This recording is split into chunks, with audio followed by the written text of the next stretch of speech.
Hello, everybody. This is Apollos. I hope you're having a good day. Um,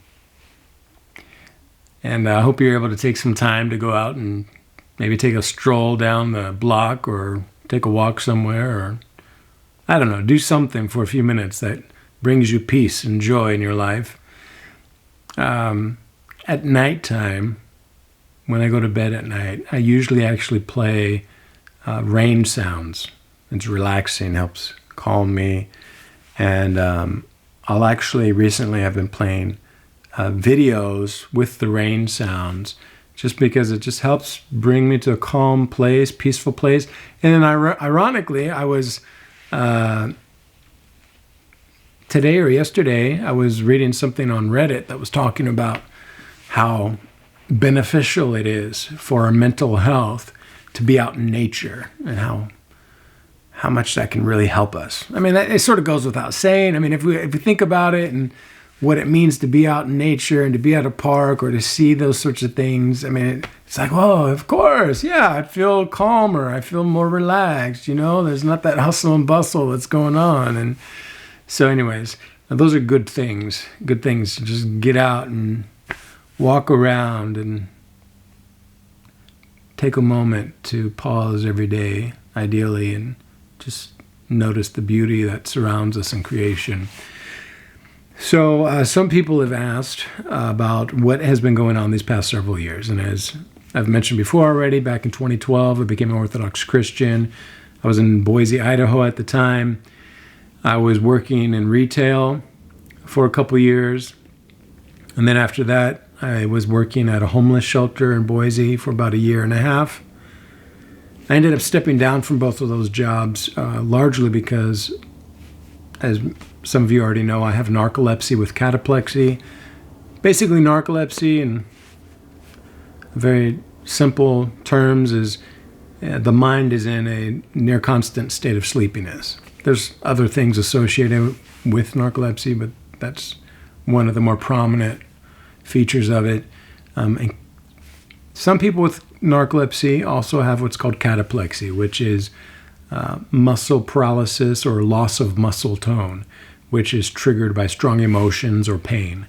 Usually the episodes will last from 30 seconds to a few minutes. In severe cases, it could last hours. But severe cases are somewhat rare, although I have experienced some. Not pleasant, definitely not pleasant. So anyways, I stepped down from those jobs because of the narcolepsy, and cataplexy was becoming a little bit too much, and the medication was, the side effects were not worth it anymore at that point. So ended up moving back to Washington to be with family as I tried to piece things together. And during that time, I started looking at some other approaches to help some naturalistic approaches to deal with the narcolepsy. And I started to use a herb called kratom or kratom, as some of you may be familiar with this herb. And so I used that probably for about a year and a half or so, almost daily, I believe. And I was not aware that there might be potential severe side effects from using that. And so I was in Greece when I ended up going through withdrawals from the kratom that I had been using for a year and a half, and a trip that I thought was going to be a month long ended up only being a few days long. And the next several months after that, for almost a year, I was going through some pretty challenging things. For the first time in my life, really, a couple years ago, I was dealing with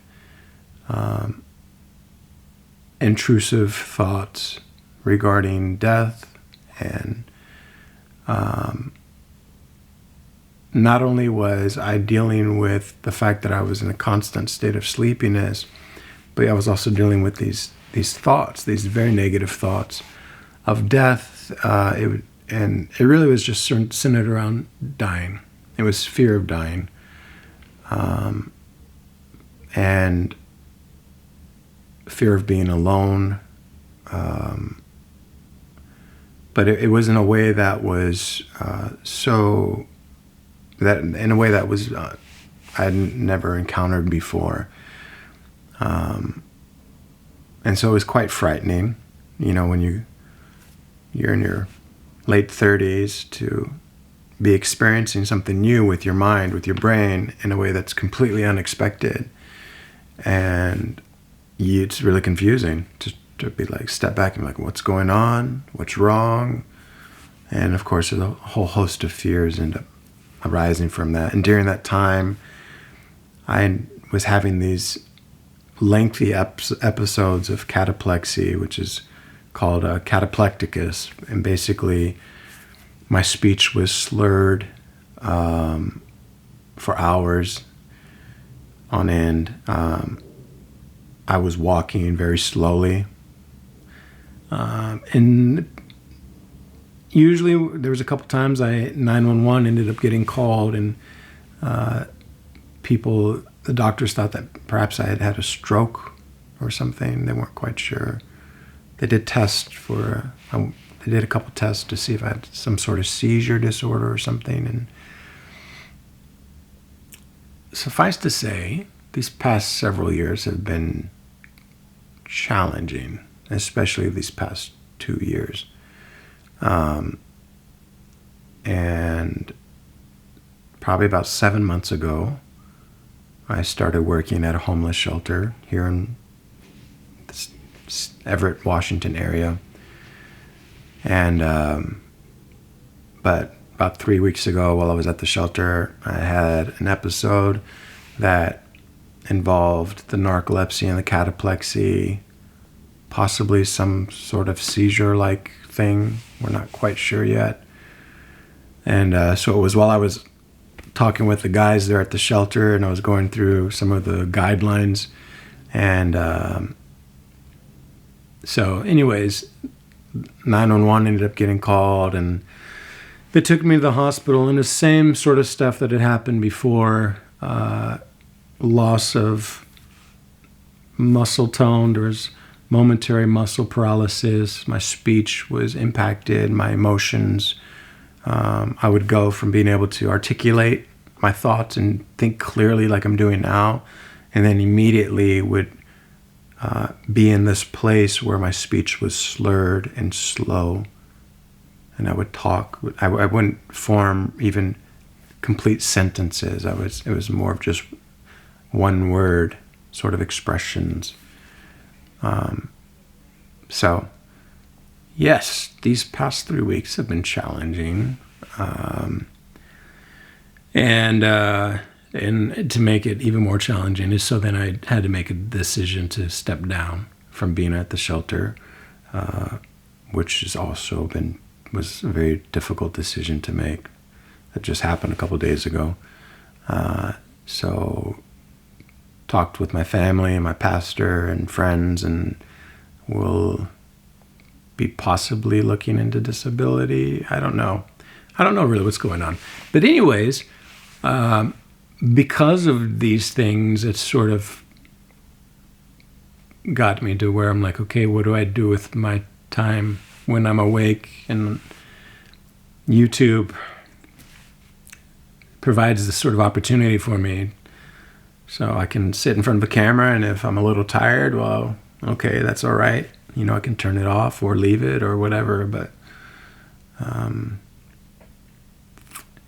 so that's sort of what's been going on on that front. I've been taking different medications for the narcolepsy, and medications have been causing side effects that they didn't used to cause as much of. So I'm not taking any medication right now, so that creates some challenges there. But so the challenge of having narcolepsy in the mind and that state of sleepiness and all the things that go along with that, which I'll post a link below if you want to read about all the other aspects of narcolepsy and cataplexy. You can read about that. so there's the struggle, there's challenge, and of course, because of that affects my social life. It affects sort of every aspect of my life in many ways. And just for the sake of transparency for you guys, since I've been an Orthodox Christian, it's always been sort of ebbs and flows. There's been times when I've struggled with the narcolepsy and struggled with trying to find myself in the midst of it, or what life looks like dealing with something like this. So there's been times when I haven't gone to church for months. And that's not to say that that's the only reason why, but so for like the past several months, I have not been to church, but maybe 3 times or so. And just now I've started to, of course, during that time, Father Jeremiah and people from church were always reaching out to me and encouraging me and reminding me that they loved me and cared about me, which was huge. And of course, I live with my family, my mom and stepdad, my brother, and both my brothers, his wife, my nephews, and that my family's been so unbelievably supportive as I've been going through this phase of life.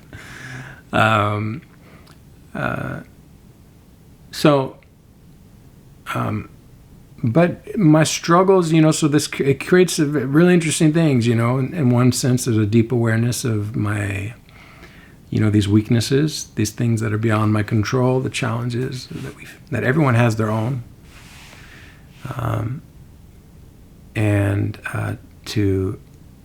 It's given me a greater sense of compassion for people and the struggles that people face, especially mental health issues. I tried to go back to college. Technically, I'm still enrolled. I have about a year left, but unfortunately, the way things are going right now, I don't think it's going to be able to happen at this point. So I have a year left, but the goal is once I finish, to get my BA in psychology. And because of all these things that have happened, there's definitely is a sense of like, man, mental health issues are real. I mean, I knew it before because I've had narcolepsy symptoms since I was in 5th grade. And I know the challenge of dealing with mental health issues and not knowing what's going on, and how frightening and scary it can be when you don't know and people around you don't know. And but even more so after these past couple of years, it just brought a whole different dimension to that. So that said, so that's sort of what's going on. So what's been going on is, look, I'm Apollos. I'm a sinner. I'm someone that is compassionate. Someone that realizes the importance of friends and families and getting out in nature and finding peace in small things. And I'm broken, but God still loves me. And in my brokenness, I find strength. And despite the struggles, I'm so unbelievably grateful for so many things. And so, be honest with the struggle, but not dwell on it, because there's nothing much that gets accomplished by dwelling on the struggle. But being able to see the struggle, acknowledge it, and then being able to acknowledge the beauty that can arise from the struggle, or it's really pushed me to sort of reconsider how I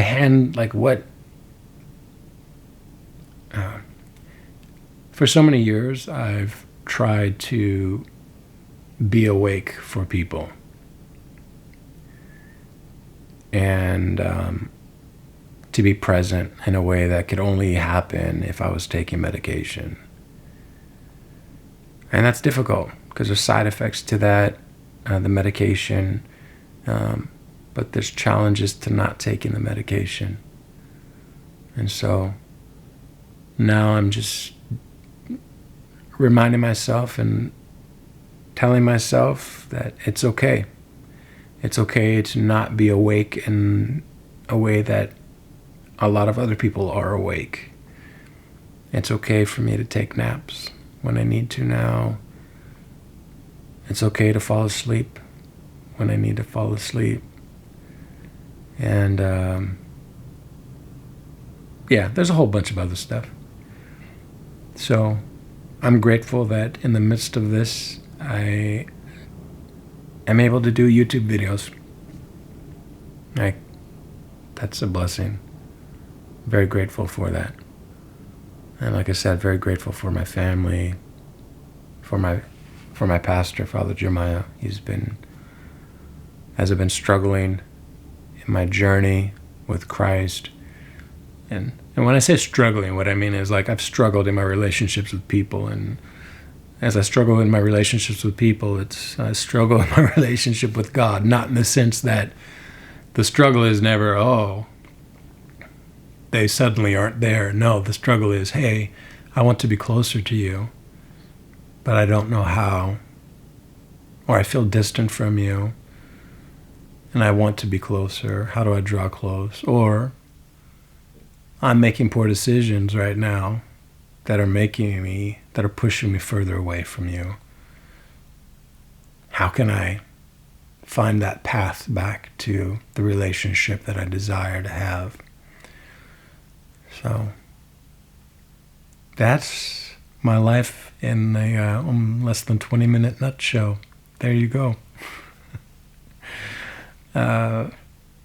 So if you have other questions, feel free to post them in the comment section. I don't really want to be dwelling too much on... it's important people understand that I have narcolepsy and cataplexy and stuff, but I don't want that to be what defines me. I don't know. I fight with how labels work. I mean, obviously, who I am involves my struggles in some way. So, but how would I say it? I'm Apollos, and this is it. This is part of who I am. All these things, challenges, the struggles, the beauty, just the same with you. Who you are is your struggles, your beauty. Not this beauty, not the facial, not the beauty of who you are as you fight through your struggles, the challenges, physical, spiritual, mental, those struggles that you face, the beauty of who you are and the fact that you're persevering through those things. And I can only imagine how difficult it is. I've experienced it, and it was challenging time, and there's still challenges. But I hope that you can be encouraged to know that you are not alone. And I pray that you are able to find hope and peace in the midst of it. And I just want to be, if I can encourage someone somewhere, just the one person, just, somehow that you can know that you are loved and that your life means something, and that you can take small steps to do small things that will remind you of the beauty that surrounds us. That's good. We can all do that. So love those around you. Be patient with people. And peace be with you guys. Take care.